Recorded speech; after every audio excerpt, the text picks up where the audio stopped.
Sternum. Come on, get your chest sternum. Get your sternum. Come on, young man. With the knuckles. Come on, ladies. That'll be sternum. Nobody, we're afraid of our own bodies. So, the sternum rod, when done properly, will jolt you. It will definitely jolt you, right? So don't be afraid to use that as an alternative. Once we've done that, now we want to see if they're breathing. What are the 4 or 5 ways we can find out if a person's breathing? Real fast. Check their pulse. Check their pulse. Right? Listen. Sorry? Chest is Right. How do you look at the chest? If I'm looking at the chest like this, will I see it rising?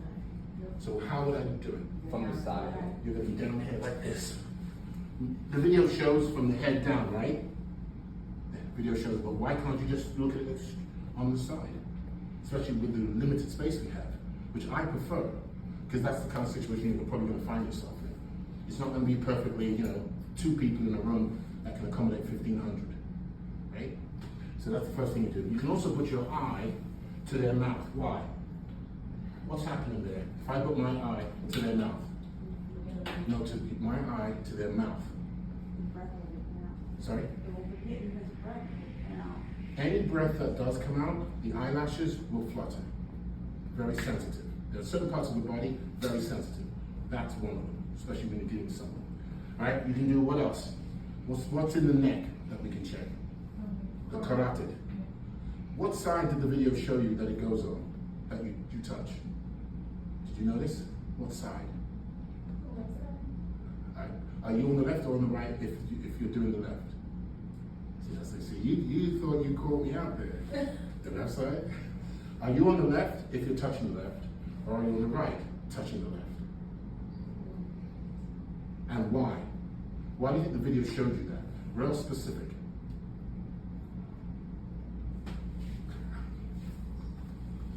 The reasoning is, and this was from a medical person in the class, if you're on this side, and the opposite side that you're touching the carotid, you have a tendency to pull towards you. Whereas if you're touching it here, you just have a tendency to just raise up on it. You're just putting 2 fingers and you're trying to just touch the carotid, right? So you stay on the side that you're on.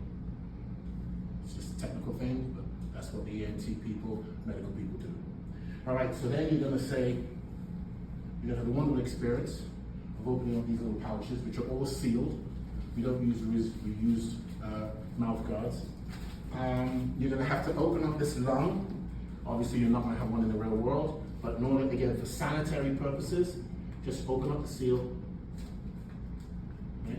I'm gonna turn this around so you can see the chest rise. Okay, move back here so you guys can see. How much time do I have to open this up and get it on the mouth of a real person? 10 seconds. So add a few seconds for opening the mouth. Notice, text at the bottom, chin, the rest is self-explanatory. As long as the text is facing up, the barrier is sealed. It's a one-way barrier. Why are we lifting the head up? Opening up the airway, and what's in the stomach that could come up to the mouth? Food, bile, yucky stuff. How many seconds? No. How many seconds did I blow into the mouth? 1 second. 1 second. Strong breath. If it's a baby, do you use the same amount of breath? Because the lung capacity is smaller. But some people I've seen, they want to blow the baby up and have it float. It's not going to work. You'll kill it. Okay? That's what we need you to do. Once you've done 1 rep, that's 1 rep. Oh, I didn't do the compressions. Nobody called me out. Nobody said, hey, compressions first. Remember, I need your help. It's not one of those classes that I get it all right. Where's the heart? Center chest. All right, he says in the center of the chest. Slightly to the right. Slightly to the left. On the left. On the right. They don't know where my heart is. I'm going to die. I'm doing this too much. This is the last one for the week, so I'll rest over the weekend. Come on, over to the right. Get out of here. You said the left, right? It's over to the left. The video says in the center. So as an instructor, what should I tell you? See what I mean? It's not perfect. The video says right here, the below the sternum, in fact. And you go, you do your compressions. But I'll tell you right now, we've had medical people, nurses, CNAs, slightly over to the left. But the most important thing is, you have to break those ribs. You're not going to break the sternum. Most of us, unless we're really buff, right? You're not going to break the sternum. So you have to come over to the left. You lock your fingers. No one here has long fingernails, basically, so you'll be okay. If you do this, that's fine. If we've had a bodybuilder, his legs were like tree trunks, he had to be out like this. But the video says, no, you have to have your feet close, right? Then that's gonna not allow you to deliver the service and the care you need. So again, that's why I bring these stories to you, so you can immediately arrest those questions you have in your head, right? I'm a little taller and longer, so I'll come in here.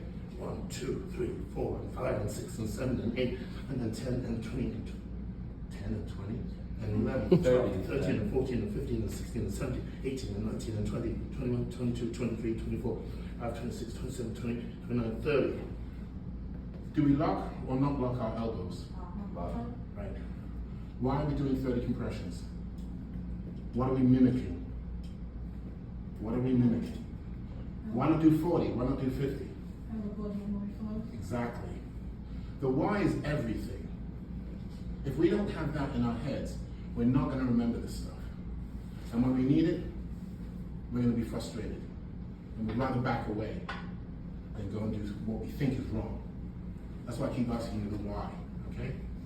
So you do the 30, you do the 2 compressions. Once you've done that, you're then going to look up to your partner and say, Mr. Devil Squash, gentleman with the Devil Squash t-shirt, please get the AED. Why was I so specific?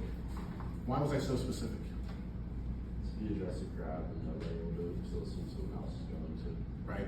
They'll do the New Jersey look. Not me. Fair, unknown, law. Those are the 3 big ones. I don't want to be involved. You go to LinkedIn, EMS group, you'll read the stories. I'm part of that. About 2 years ago I joined. I just wanted to see what the conversation was. And it's the minute details that catch people out. So I'm very specific. And if he doesn't want to, I just say, hey, tender care, pediatrics. And I know this person will help. Because of their profession. Now she also might say no. Maybe she had a bad day. Maybe she's having a bad situation in life. See what I mean? I bring those conversations in, guys, because these are the conversations I've had with other people in the class over the 4 years that we've been doing this. Right? It's not compressions and breaths. It's our emotional maturity to save a life.